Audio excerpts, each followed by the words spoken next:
1-iyun Xalqaro bolalarni himoya qilish kuni har yili Xorazm viloyatida ham keng nishonlanadi. Bolalar ishtirokida sanaga bag'ishlab ko'plab tantanali tadbirlar, sport musobaqalari ham o'tkaziladi. An'anaga ko'ra bolalar ishtirokidagi sinovlar Urganch shahridagi gimnastika sport turlariga ixtisoslashtirilgan sport maktabida ham tashkil etildi.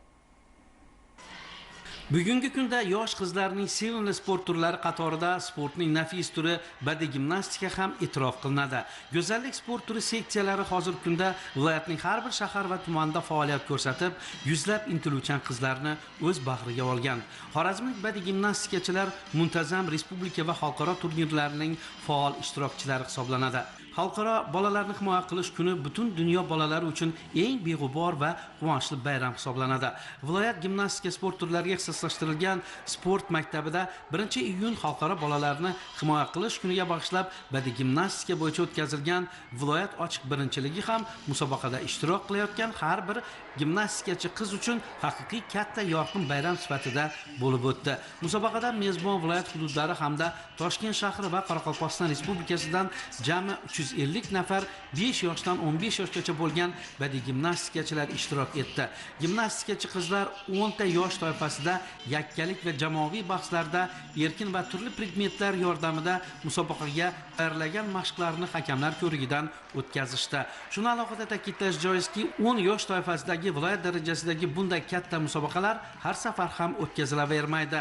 2 kun davom etgan musobaqada peshqadamlar jamoalar yuqori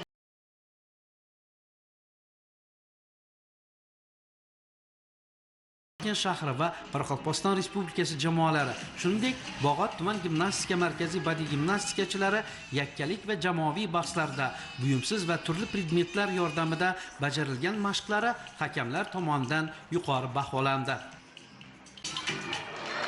Bizlar Bog'ot tumanidanmiz. Badiiy gimnastika bilan shug'ullanamiz. Bizlarning trenерimiz Nargiza Bahayzorova. Bugun mana 1-iyun bolalar kuniga bag'ishlangan musobaqada faol qatnashdik. Birinchi o'rinlarni oldik. Juda xursandmiz.